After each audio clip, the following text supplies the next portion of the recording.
my take on this is that in order for whatever it is that you end up doing as either the patient or as the practitioner or somebody who's involved in a healing journey for anybody, is to look way back as to why things happened.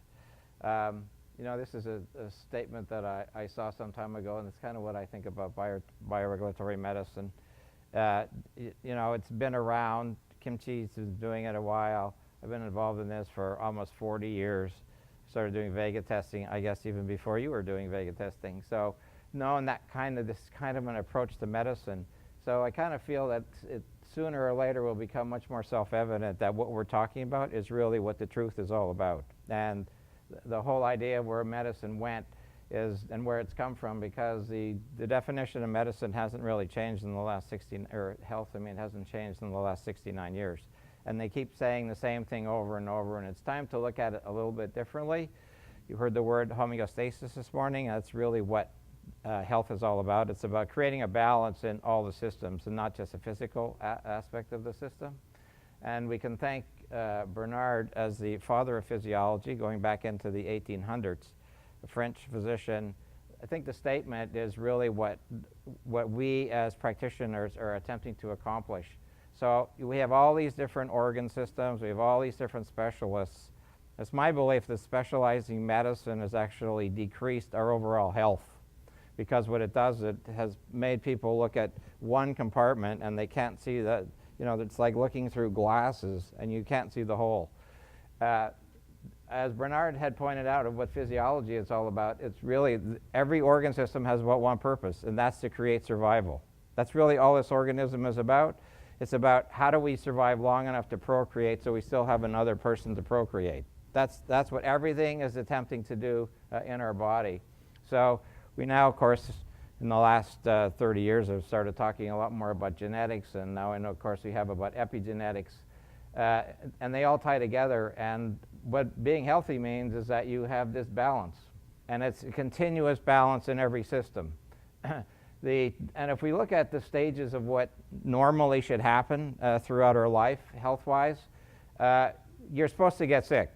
You should be getting sick at least once or twice a year, because that is the natural tune-up for your body. So one of the things that I always are most concerned about is when a patient comes and said, oh, I haven't had a cold or a flu for 20 years. Said, that's the worst thing you could have told me, because it's going to mean you're going to have a heart attack or you're going to have cancer, because your immune system has never had an opportunity to tune itself up. So normally when you get exposed to something external to you, the body is supposed to react. As you've heard this morning, you get a discharge. So taking things to stop discharges is the worst thing you do. You have a cold, you shouldn't try and stop the discharge. You have a cough, don't try and stop it. You have diarrhea, don't stop it. You support it, because it's what the body really needs to do. If it goes on for a long period of time, there's another process that's underlying that. So ultimately, we end up going back to this healthy state, and not having symptoms definitely does not mean you're healthy.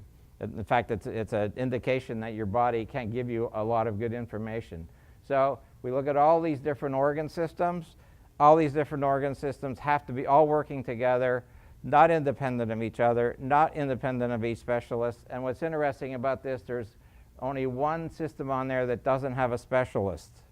It's called the lymphatic system. There's no lymphologist you can go to, which is interesting, because it's probably the most important aspect of our entire immune system, of how our immune system works, and yet there's no specialist in that one area that you need it the most. So disease, as we just heard, is the imbalance on any level. We're not just talking physical, we're talking on all levels, and it's a continuous imbalance in one or more systems. It only takes one system to have a chronic disease. Most people who have chronic disease who come to the clinic have at least 5 systems out of balance. And that's why going to 5 different specialists doesn't really work. And so what happens in the chronic disease process is, instead of returning with this discharge, it's usually suppressed by taking a pharmaceutical, or it could be a homeopathic remedy, or doing the wrong acupuncture, or just because we do so-called natural medicine doesn't mean it's the right medicine. We always have to be trying to get the body to react in an appropriate way without stopping the reaction. But what happens in chronic disease is the reaction is insufficient to return the body to a state of balance, then we end up in this chronic disease process. The chronic disease process simply means you need to intervene in order for the body to get back into a state of balance. That's really all chronic disease is.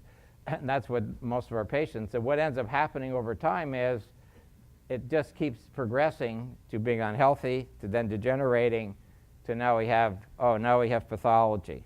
The pathology doesn't really even exist. So that's the process of getting the body back into balance. We call it the 7 steps for what's going on. First, we have to figure out what it is, identify, educate the individual about what we need to do about it. We need to do this detoxification aspect. We need to adapt, regulate, and regenerate, and eventually the goal is to heal the person, truly cure.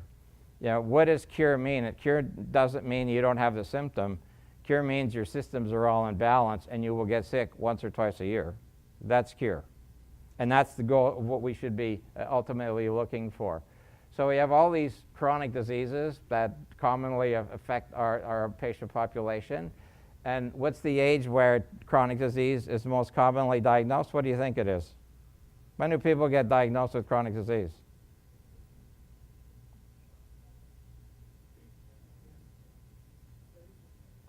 Women over 40 and men over 50. Does that mean that's when it started? No, that's when it was bad enough that they needed to do something about it. But it's been going on for a long time before that. That's statistically. So when does it really start? That's when it starts. So I hope you picked your parents well, and I hope you picked your grandparents well, and your great-grandparents well, and your great-great-grandparents well, because that's when your chronic disease started. And they say, well, then it's hopeless. You know, there's obviously nothing I can do about it, which I'm about to tell you that's what is totally the mistake. So why do we know this? Well, of course we know that, you know, this is now old information. It's back from 7 years ago already. You know, your DNA isn't your destiny. How the first 9 months of your life shape the rest of your life. And why is it true? Why is it true that this is a preconception? Because you've heard the word terrain. Terrain is really what this is all about. Understanding a person's terrain is what will allow people to truly understand how they're going to recover their health. So if you have, you know, if you at home have vegetation, in this part of the country you probably have more than I have in my, because all I got growing in my yard is cactuses and palm trees, because we don't get any rain down in Arizona per se. But it's more important to know what's under the ground than what's above the ground.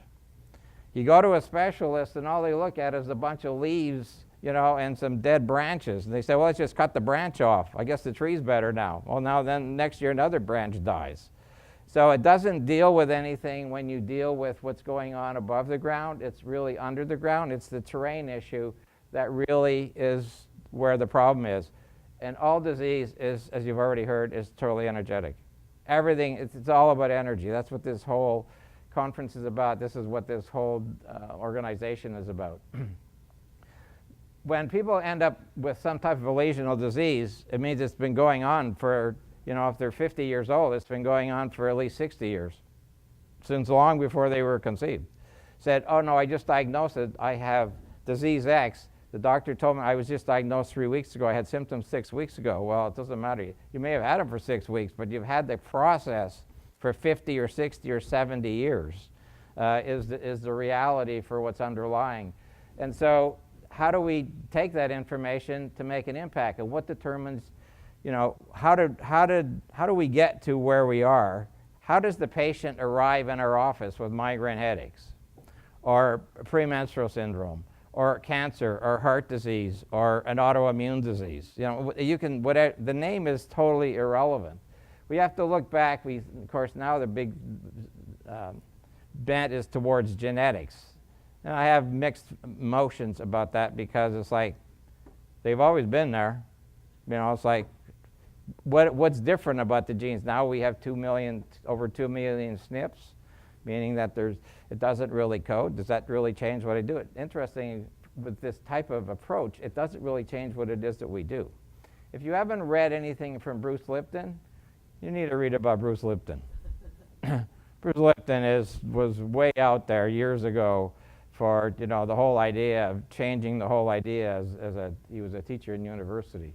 So the genes themselves do decide our physiologic and behavioral and their biological destiny, but however, it's the environment under which they develop and mature that is the most important component. At least that's my bias.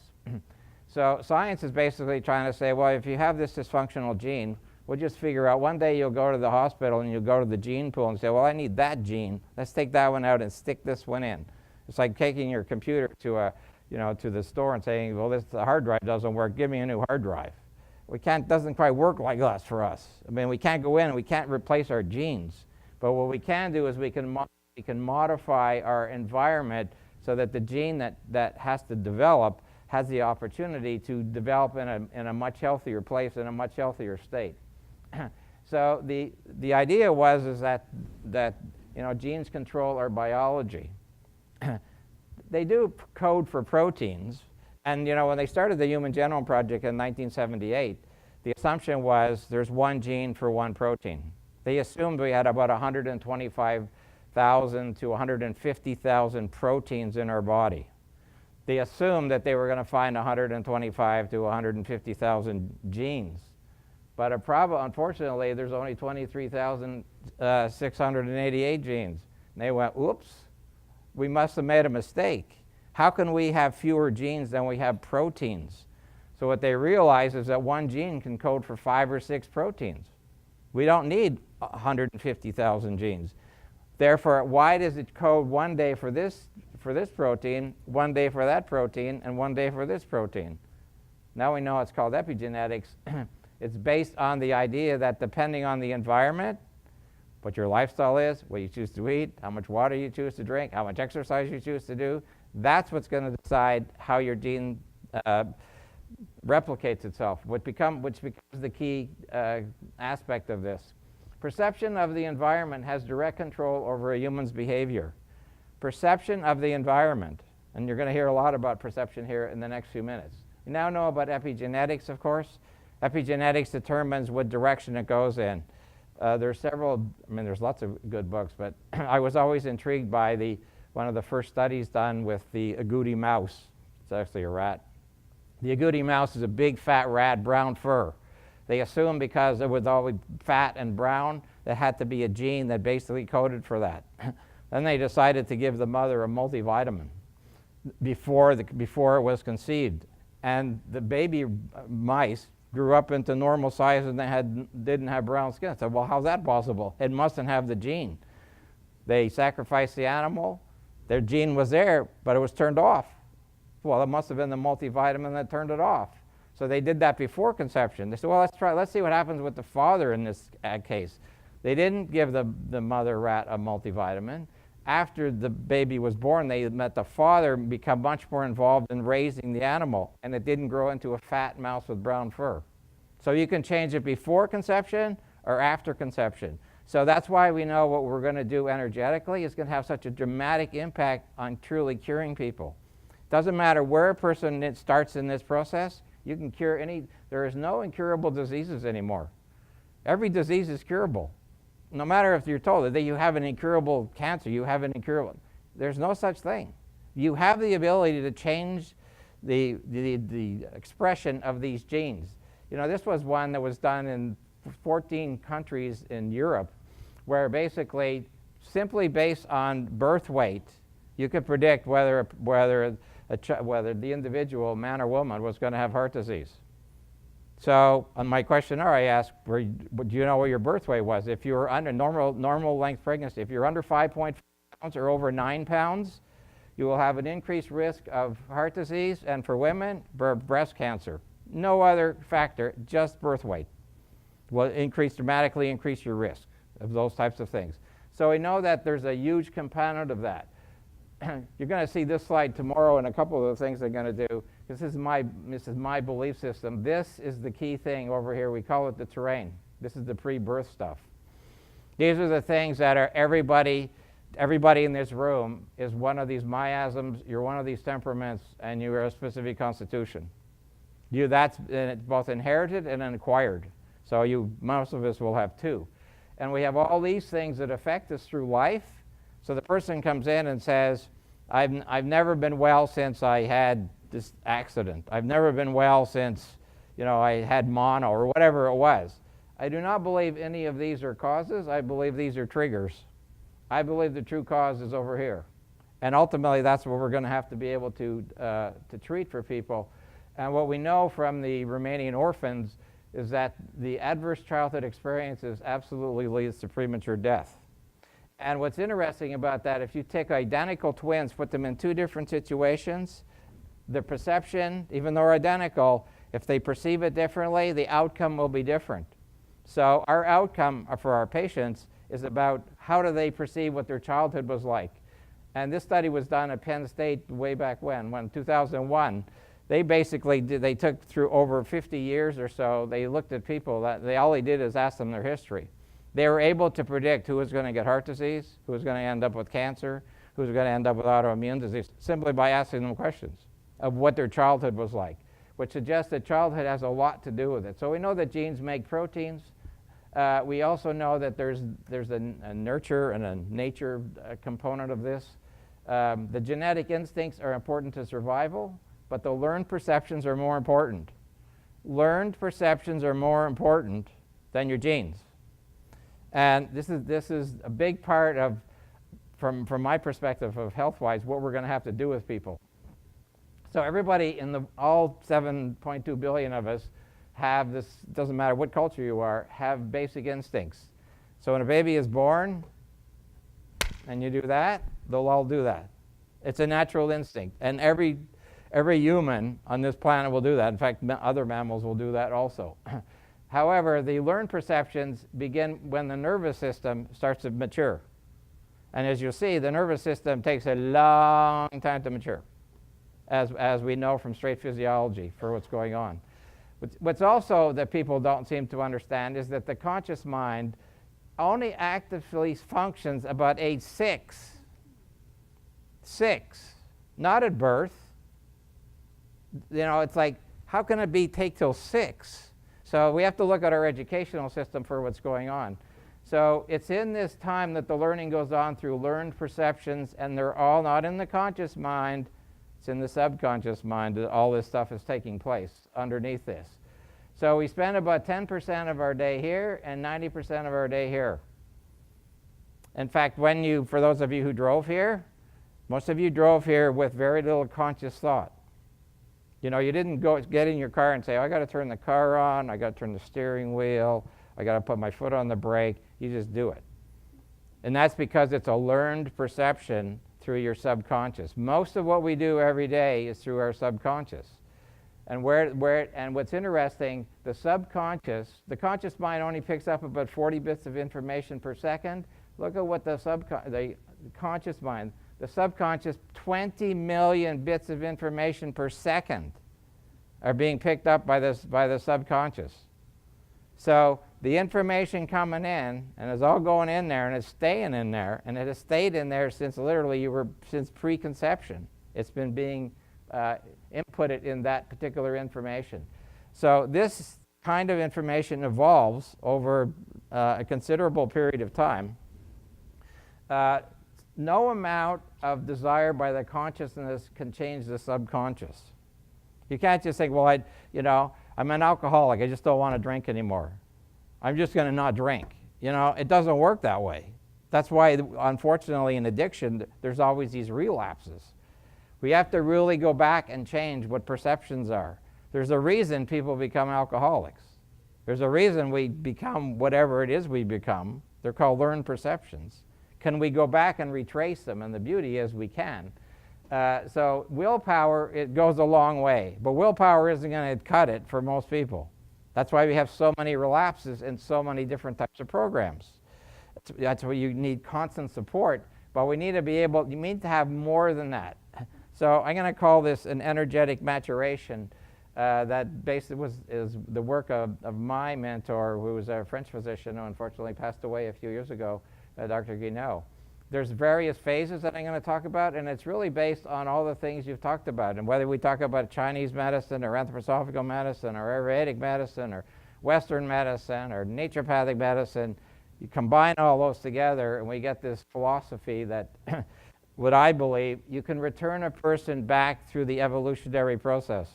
You can take them back to a time literally of preconception by using energetic therapies, which will allow them to reprogram their entire evolution and development, which to me is it's the most fascinating thing that I can do for any patient. So what ends up happening, as you'll see, and as I go through this, I want you to think about each of the different stages if you have any memory of it for you personally. Because what happened to you personally during each of these stages is why you're presenting as you do right now.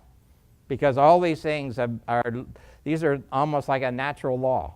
There's not like, well, it happens for some people, it happens for everybody. All these things that it's based on true physiology. So our goal ultimately is to reprogram the learned perceptions that have been programmed into the subconscious so that we don't have the same type of an outcome as we had the first time around.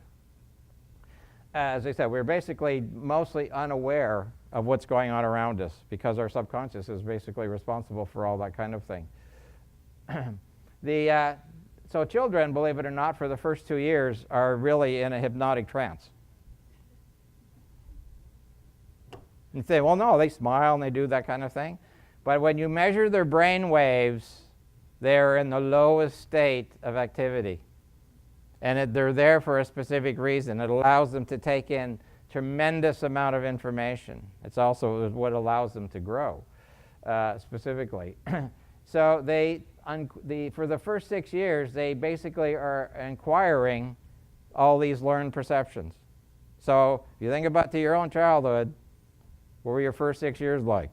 Whatever was going on around you was being downloaded onto your hard drive. And that hard drive has not been changed. It's the same hard drive you got when you were 2, no matter what age you are now. It doesn't change unless we intervene in the process. So, and a typical 4-year-old has been told no a few 100,000 times.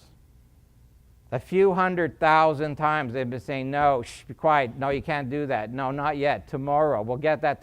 Shh, be quiet. You can't say that. Over and over. And so what gets programmed in, that's what goes in. No, I can't do it. No, I'm not good enough. I'll never be good enough. I'll never amount to anything. I can't do anything right, et cetera, et cetera, et cetera. All programmed into your learned perceptions. So we're going to look at the 4 different areas of maturation. We're going to look at how the brain, the endocrine, immune, and various organs mature. This is based on the work of an anthropologist, Dr. McLean, who basically has this evolutionary theory that we have evolved over time with these, and he based on looking at skulls, over evolution of tens of thousands, millions of years. So Homo sapiens have been around for a couple 100,000 years, meaning our most recent, from whom we've evolved. It's only 200,000, but 100,000 years in Southeast Asia, 60,000 years on this planet, on this continent, I mean. So we're only about 60,000 years on North and South America. Asia and Africa go back 100,000 to 200,000 years based on these studies that he talked about. So we have this triune brain. So this triune brain is made up of 3 parts. This one here, the middle, is the reptilian brain. Then a few thousand years later, we got this mammalian brain, and then the most recent is the neo-mammalian brain, which is the cortex. So the whole basis of what I'm talking about is based on this model and this theory. So we have these 3 brains that have 3 different functions. The first brain, and actually as that's maturing, we're also maturing in our endocrine system. We'll see what each of the, we heard this morning about, you don't treat the thyroid or any of these other ones before the adrenal is treated. And there's a reason, because guess what's the first endocrine organ to mature is the adrenal. Because that's all a baby functions with is an adrenal gland, as you'll see. So we also have the immune system that matures through this time. The immune system now we know is about the lymphatic system. We know the immune system is about a microbiome. And so what a child eats in those first 3 or 4 years pretty much guarantees the 400,000 or 500,000 species that are now part of their microbiome. And can you change it? You can modify it, but those first 3 or 4 years are the critical years. So if you were not breastfed, if you were basically fed processed food, taking antibiotics, doing other medications, you probably kept killing it off, and who knows what's in there. it's what you got, but it may not be ideally what you need. So all those things follow the development of these three areas of the brain, as we'll see, as well as various organs that develop. So we have all these different organ systems. We think, well, they have all the organs, they must mature. No, they don't. They all mature at a different energetic rate and with an energetic importance. So the first area of the brain is the brainstem. And the brainstem here is the main brain of reptiles. So we call it the reptilian brain. Reptiles have been on the planet for 230 million years. How in the hell could they have survived that long? Why we only around a couple 100,000 and they're here 230 million years? It's because they have one function: survive. That's the only thing a reptile really is about. And we'll see what the next development of the brain, which came with the mammalian brain, would change, and why the aspect of the reptilian brain. What's interesting also about reptiles is depending on the temperature where the egg is laid, we'll say, depends on whether it becomes a male or a female. So there's some ideas. We've had 5 ice ages through history as far as that I remember. And the assumption is that when it's colder, you're going to have females. So when we have an ice age going on, the only animals born were females and they couldn't reproduce. Maybe that's why the dinosaurs disappeared. Maybe it wasn't. Maybe it was an asteroid. Maybe it was ice ages also that was contributing to it. So this goes back 30, 40, 100,000 years. And the only thing that this brain does, it establishes order and hierarchy. That's all it's about. That's all a baby is about. That's all it's trying to do is, what's going on in my life at this particular time. And it's about setting rhythms.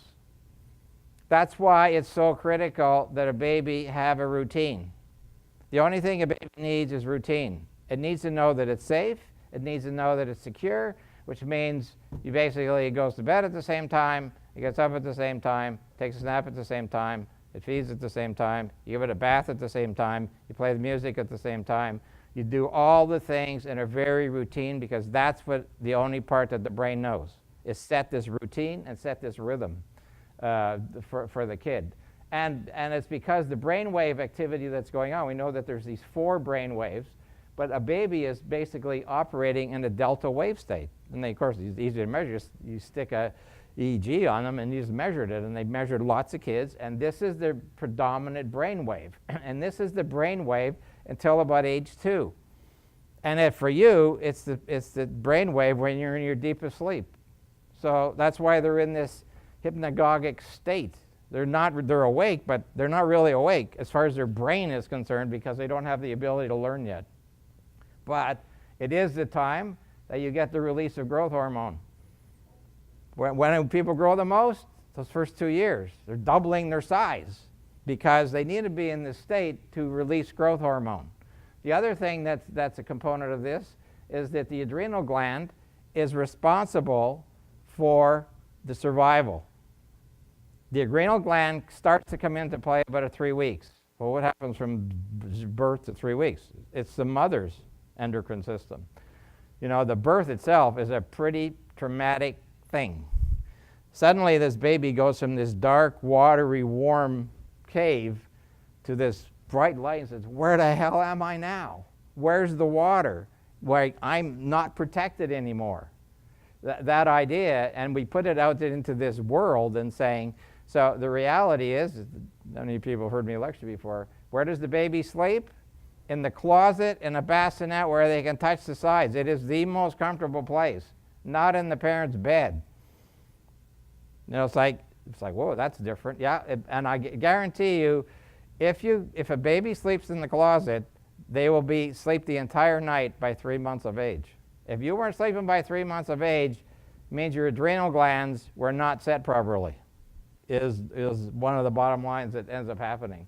So this is the organ, the endocrine gland, for vigor, and it's the gland that sets routines and rhythms. So the number 1 treatment for us as adults is routine. If you want to treat somebody's adrenal gland, The most important thing they can do is do the same thing on a routine basis. You get up at the same time, you eat breakfast at the same time, you do your morning thing, you eat lunch at the same time, do your afternoon thing, you do your evening, and then you basically go to bed at the same time. That's the number one treatment over and above any great supplement you can give somebody, is get the routine in order for a baby to an adult. So we also have the sensory organs developing at this period of time. The nervous system myelinates very slowly over time. So the first organ system to develop is the kidney and the adrenal, which is why as far as for a baby, it's important. And why do kids dehydrate so quickly? Because their kidney hasn't matured yet. And of course, what does the kidney do? It regulates water, it regulates electrolytes and that type of thing. So and that's why kids, it's the most serious if they have diarrhea. It's most serious, they can't control their temperature well, etc. So that's why we need to be really careful with children. The second area of the brain to develop is the limbic brain. Also, what is the limbic brain mostly responsible for? Emotions. It's the emotional brain. People who skip this stage in development, as you'll see, don't have any emotions. So you can say, how could what happened in Las Vegas? And I bet if you went back into it, you would look at his stage of development, and something happened to this person between age 2 and age 7, and he never developed a limbic brain. Has no emotions, could care less about what happens. Prisons are filled with these people because they have no emotions, because they skipped this stage of development. So this is the paleomammalian aspect. This is the aspect that basically controls behavior, feeding, etc. It's the aspect that allowed humans or mammals to now give birth to life. Instead of being in an egg, now basically you have a live being. It suckled to a breast, became much more attached to the mother, and you basically started to have an emotional connection. And as far as a reptile is concerned, if an alligator lays an egg, goes away to eat, comes back, and some other animal is eating the egg, it goes, oh, so what? There's no emotional attachment. That's the difference between a reptile and a mammal. Is the mammals have an emotional attachment. Reptiles have no emotion. That's why they've survived 230 million years. How long are we going to survive? I don't know. So it does relate to having mammary glands, and it does relate to the idea of finally develop some emotions. And this is where we get into the brainwave moves to a slightly higher state. At this particular point, the state is the theta stage. You are in a theta stage yourself when you first wake up. When you woke up this morning, in those first few seconds, like, where am I? What day is it? What am I going to do today? You're not really awake, but you're awake. That's the theta state. That's where kids are until about age 6. They've gone out of the delta stage where they're growing like crazy into this theta stage of maturation and development.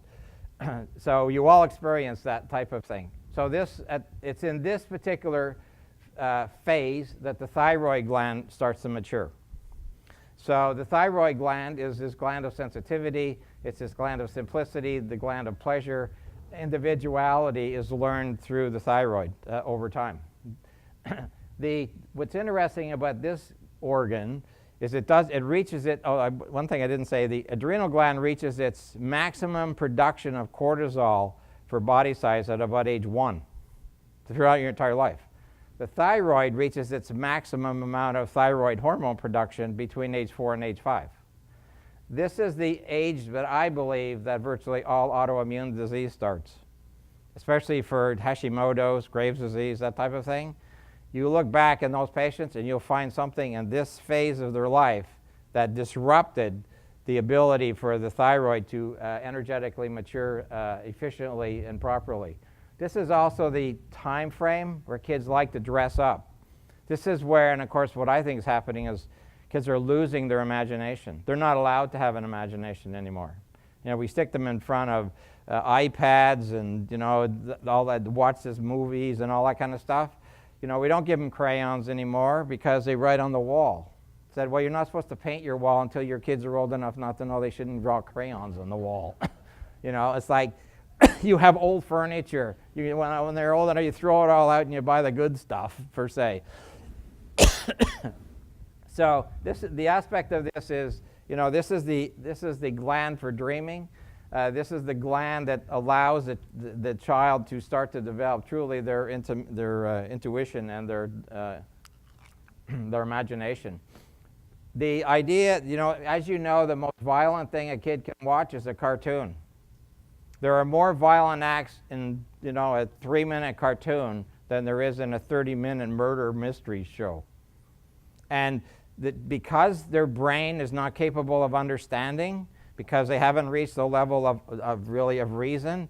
So, you know, when they watch Wile E. Coyote and the safe running by and the safe falls on the coyote and it's like, oh, or one of the, whatever that pistol guy is, they get shot, they just assume, oh, you can shoot anybody. They'll just stand up and walk away because their brain can't register that that's really not okay.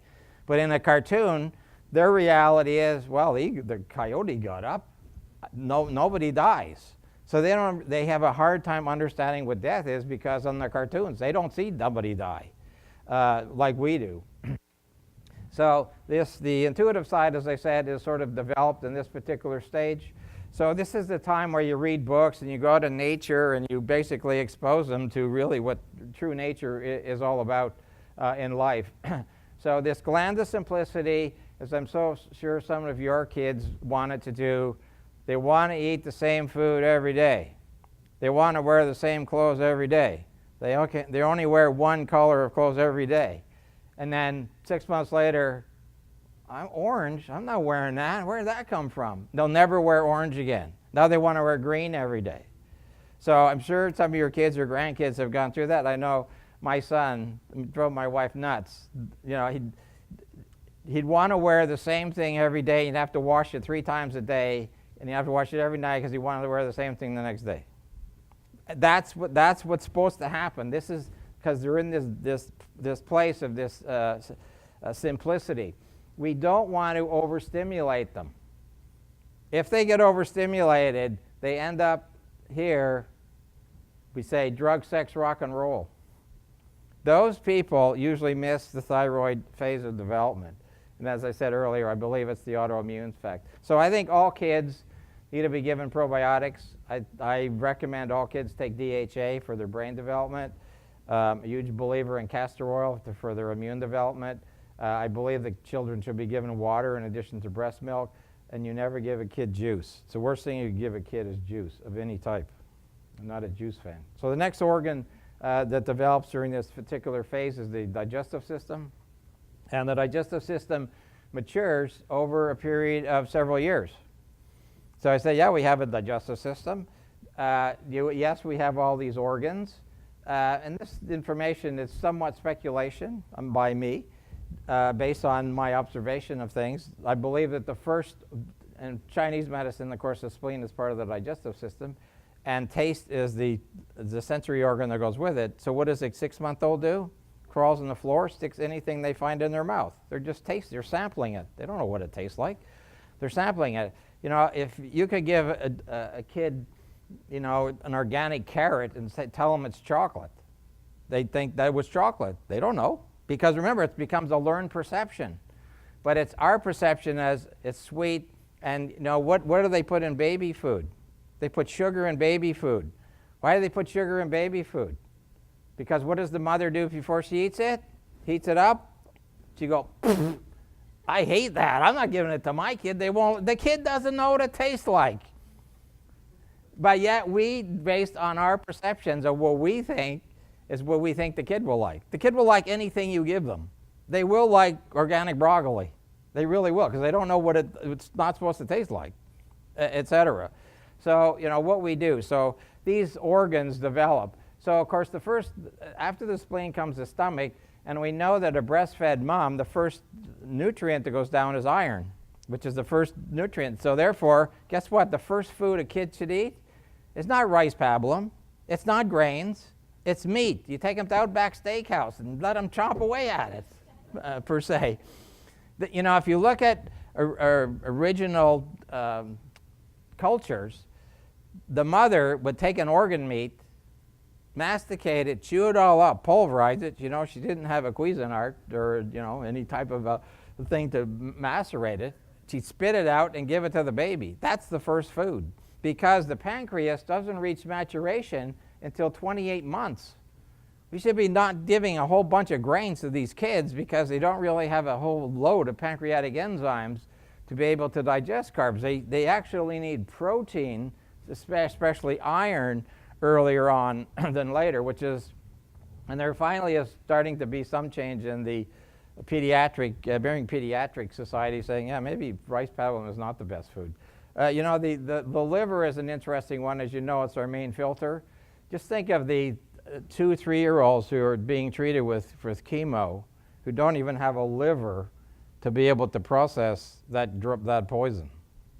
It's like, whoa, no wonder there's so many problems, unfortunately, when children are giving chemos. They don't have the organ systems to be able to properly mature. So the other aspect of these maturation of organs, depending what's happening to them at the time, there is a neural connection, you heard that this morning, between the brain and the digestive system, generally. So I'm a huge believer that irritable bowel, now it's irritable bowel with constipation, irritable bowel diarrhea, or SIBO, which is like 78 per people who have IBS, starts at this phase. Because you look at what the probiotics are, you look at what the microflora is, and you take some type of a trauma that disconnects the brain from the stomach, and suddenly, anytime there's a stress, they have a GI distress. And you'll be able to trace most SIBO cases, most IBS cases, back to something between age 2 and age 7, when this particular stage of maturation was going on. It's also, you know, we have so many people with GI distress. We always talk about health begins in the colon because of the microbiome, of course. So what happens in those first 4 years has a huge role to play, you know, whether it's for yourself, your grandchildren, or any of your patient population. So the newest part of the brain, of course, is the neocortex. It's the cerebrum, the cortex. It's so-called where our higher level of intelligence has come from, and it's the newest addition that has come in time. And it is responsible for this language, abstract thoughts. It's finally the age between age 7 and 13 where we start to have some idea that 1 + 1 = 2. It's like, what the hell does 1 + 1 = 2 mean? I mean, you could teach that to a 2-year-old. Say, Johnny, what's 1 + 1? 2. What does it mean? I know, it's supposed to mean something. They have no ability to understand that because they don't have the cortex to be able, but they can memorize it, but there's no concept of that, and it doesn't happen, and which is the whole idea of Waldorf schools and that kind of thing, where basically you don't basically put them in, start learning things until they can actually reason with it, which is about age 7. So they go to preschool, what do? They play, they use their imagination, they have crayons, they have a piece of paper that they can write on. They're not sitting at a computer. They're allowing the body to develop in the way it normally should, because sitting in front of the computer or too early will definitely skip this phase. And it's a big problem, I think, in our society, and I don't know what these kids are going to grow up to be in time. So these are the types of things that, you know, that end up, that are component of this. This is also when when does it start? Typically when the front teeth start to change, when you go from your 20 primary teeth to start to develop into your 32 permanent teeth. And of course, you know, those teeth typically start about age 6 or so. And then the wisdom teeth, which are the last ones usually to come in, don't come in until our late teens. So that follows along the development with the types of things that we're talking about. This is also at the age where we're getting into more of an alpha state brainwave-wise. And it basically, after about age 6 or so is when it starts to, you know, move out of this hypnotic state, and it allows people to start to understand and to be able to reason. So, you know, I see people in a store trying to reason with their 3-year-old. No, if you're quiet, if you don't quiet, I'll get you this toy. The kid doesn't know what the hell you're talking about. They don't have any ability to reason. It takes till about age 6. So we do it because it seems socially okay, but the concept of physiologically doesn't make any sense for what it is that we're ultimately trying to accomplish. The pituitary gland starts to come into play more at this point when they get into this state of reason, which allows them to become more socialized. Of course, we're going to get other hormones coming into play here pretty soon. So here's, as I said, here's when the teeth are going to change. We call it the sorting gland. Basically, the immune system now starts to be able to discriminate between self and non-self. It's my belief that the immune system doesn't fully mature until about age 9, which is when the Balt system, which is the bronchus-associated lymphatic tissue, which is different from the gut-associated lymphatic tissue, reaches its full maturity. So people say, I heard there was some discussion about this morning about immunizations and things. So when somebody asked me, I said, well, immunize the kid after age 9 because they have a fully mature immune system. They said, well, they don't need it by then. You got the idea. You know, because you've been exposed to the stuff anyway, so what the hell you want to immunize them for? The whole idea, the best way to get an immunization is to get the disease. That's the best way you get it. You're permanently immunized. You don't get permanent immunization from a vaccine. And, you know, with the 56 vaccines in Arizona anyway, probably same in this state, that a 5-year-old gets before they start school, it's like you talk about you're overwhelming an immune system that doesn't have any idea what the hell this is. So no wonder we get so many mismatches of the types of reactions that people have. The respiratory system is the one that matures at this particular phase. And what's interesting, it's also the age when asthma starts to become more prevalent, when asthma starts to sort of come into its own. And what's interesting, what happens before that is the kid has had eczema, they've had hydrocortisone on, and asthma, for all intents and purposes, is really an eczema of the lungs. It's the same disease. Because if you, and you heard of Hering's Law this morning, when you start treating somebody with asthma, their eczema will come back. And then they put hydrocortisone on, and then their asthma comes back.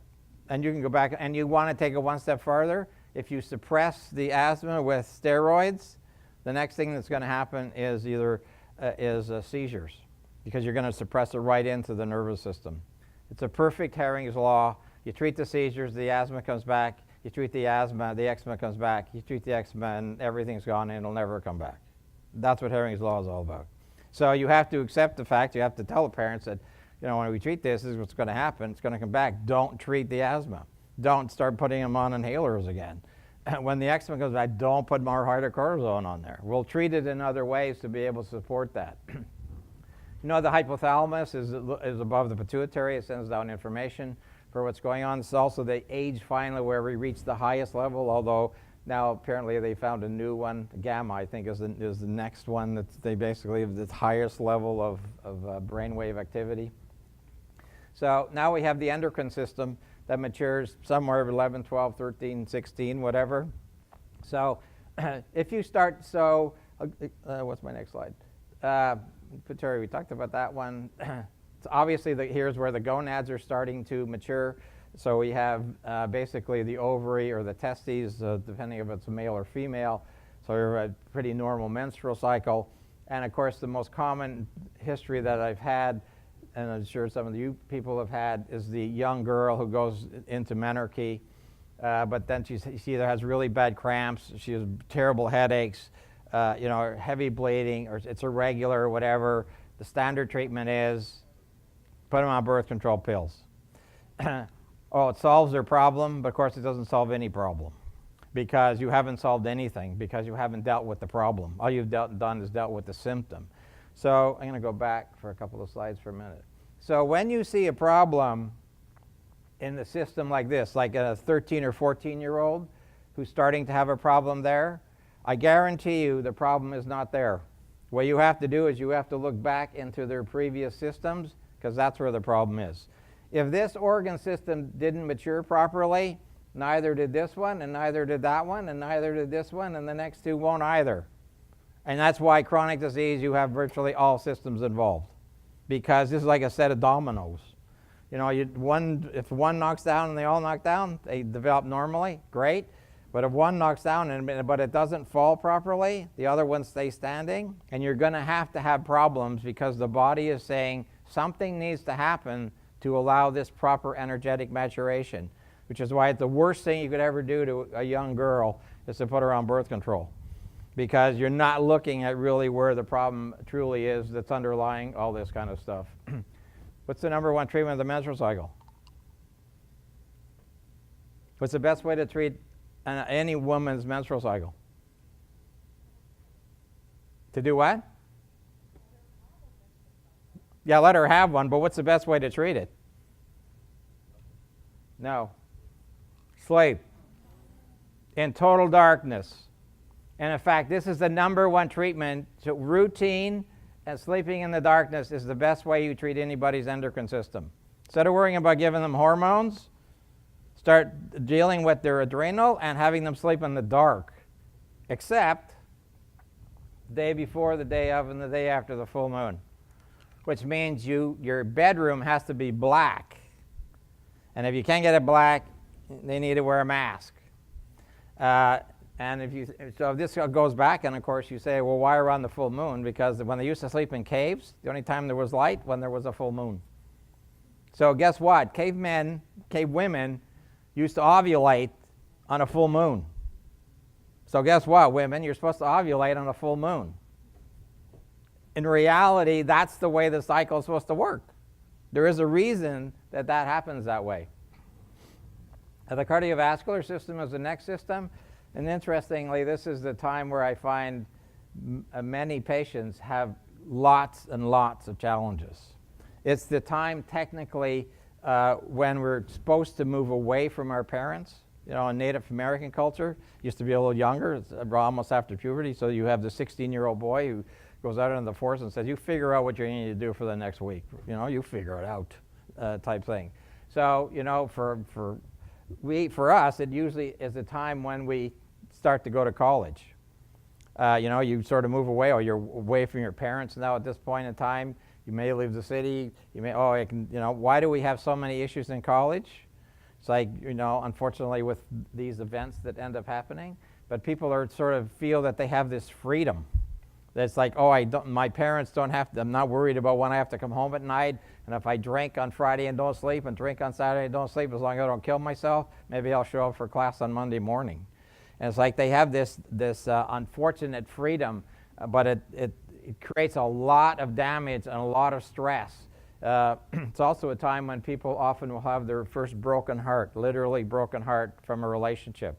Happens at this phase, and when we treat people through this phase, it's a tough phase, you know, 17 to 22, somewhere in that that age range. So, and of course, the last system is the nervous system. And people say the nervous system. Yeah, the nervous system doesn't reach maturation until the mid-20s.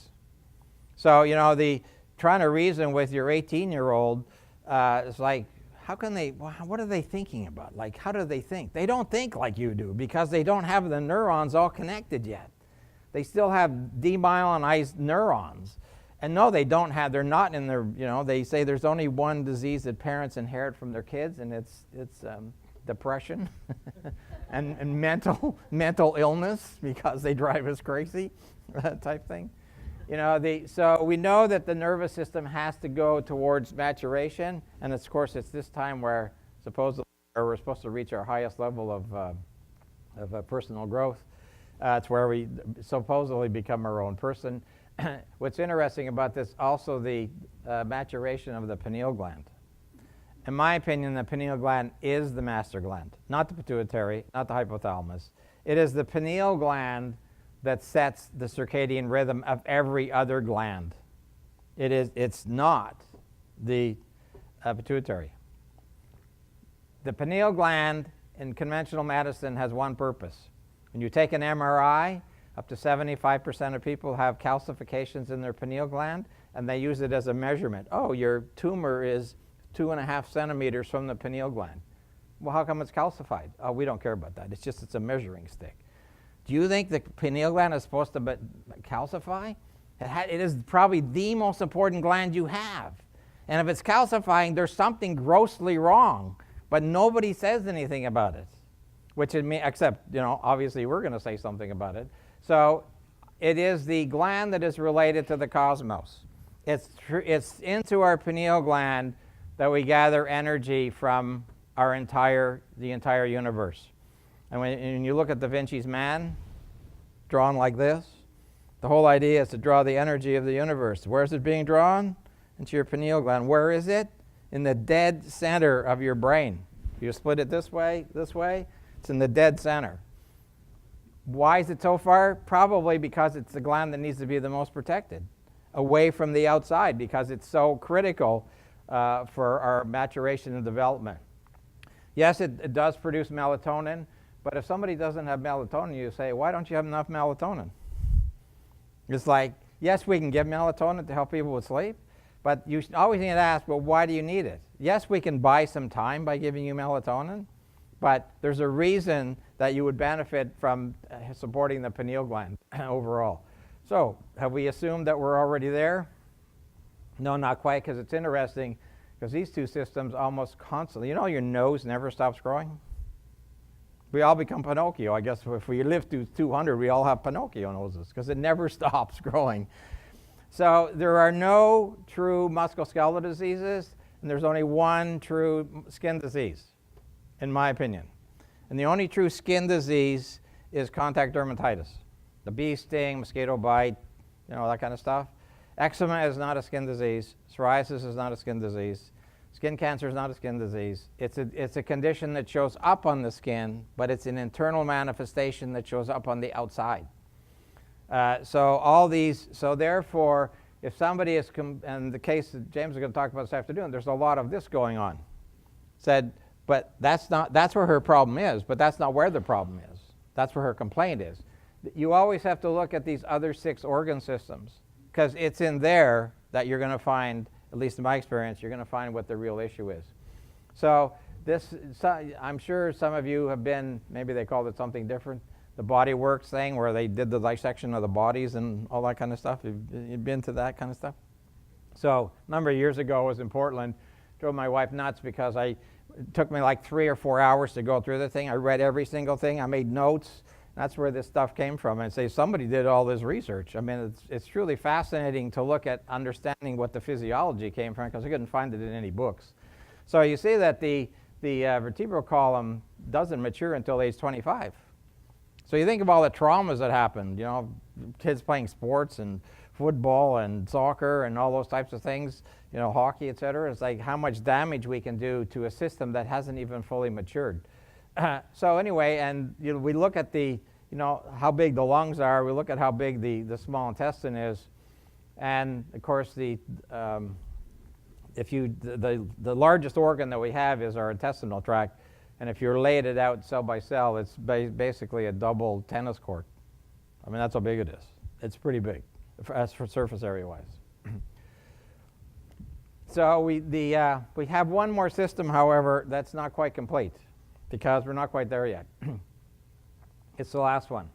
It's menopause and andropause. And with my mentors, it became really quite an awareness as far as the final stage is concerned for what's going on. So this is the age where we're past procreation.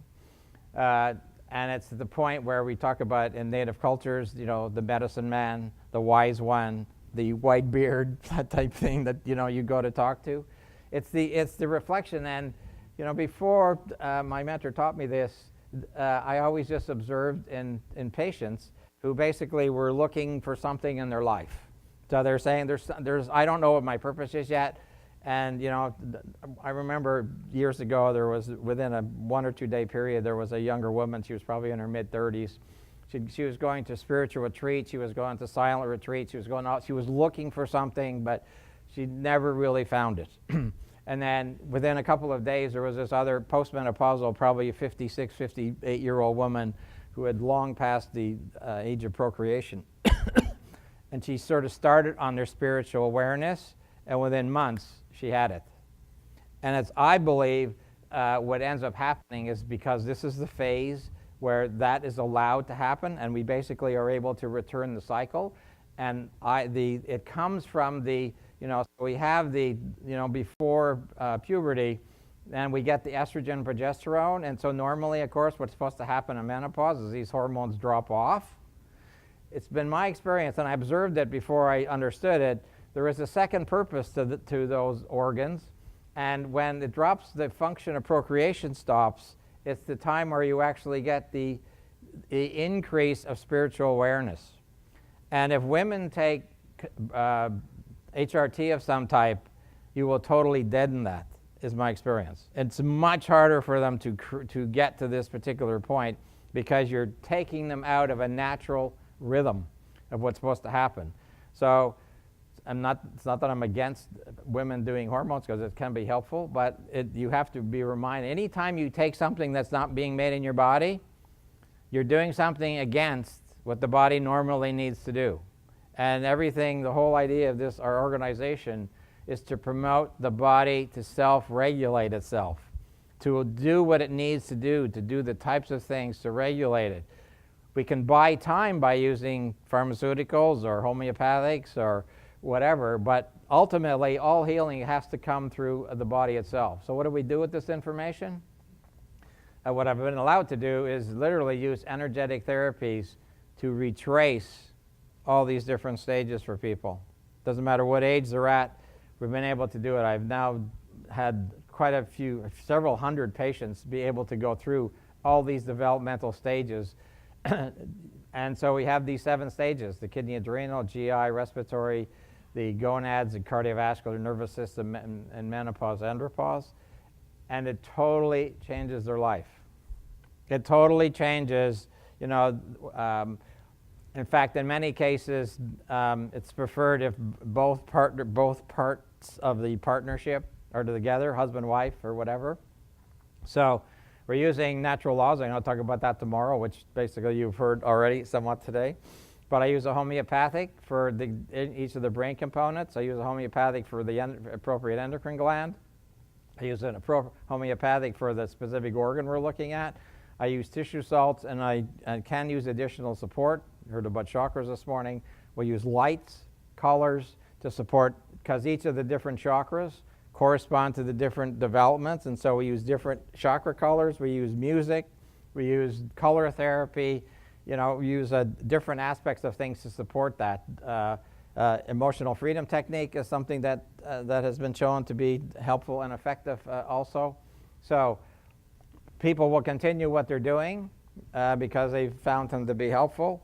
I found these types of things to be incredibly supportive for people, especially once we've talked about the terrain. I'll talk more about that tomorrow. We heard about taking history. James talked about it this morning.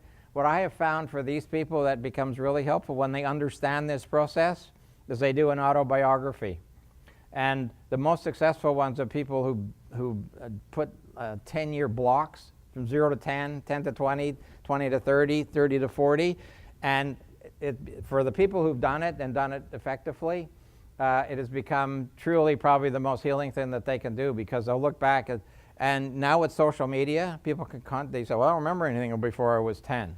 Well, you remember a single friend? See if they're on Facebook. See if you can contact them. Find out what you were like. Find out what your teen years were like. Well, I don't remember anything. There's a reason you don't remember it.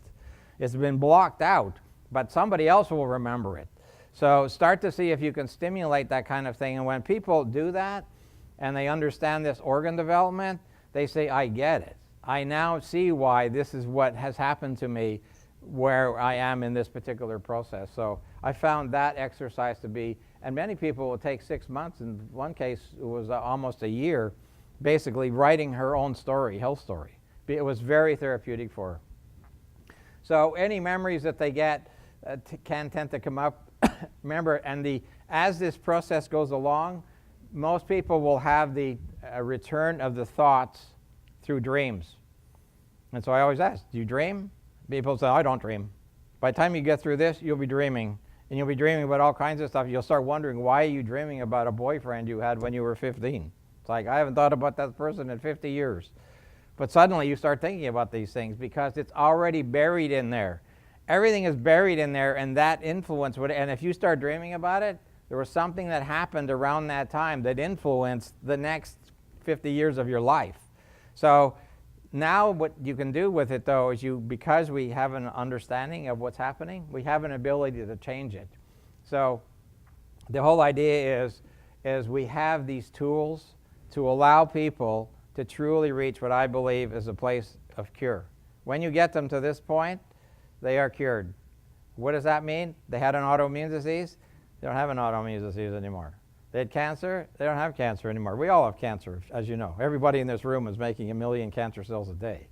You know, we all do. But we have an immune system, and the more imbalanced it is at a particular time just makes it more opportunistic, per se. Unfortunately, some of you are young enough to still be practicing, but by 2050, the American Cancer Society says 100% of people will have cancer. Right now, it's 1 in 2 men, 1 in 3 women, statistically. But within another 40 years, 30 years, it's like, does that have to happen? No, of course not. Can we do something about it? Yeah, it's called this. It's called education. It's called allowing people to understand that the process doesn't have to mean that that's the journey that people are on. But that's the direction that if we keep following medicine in the way it is, that's what's going to happen to our patient population. And as Kim Chi said, just because you exercise right, eat only organic food, etc., doesn't mean you can't get sick. You should see why now. Unless you did a hell of a job of picking your grandparents, you're destined to have some type of an issue. All you can do is make the best choices you can.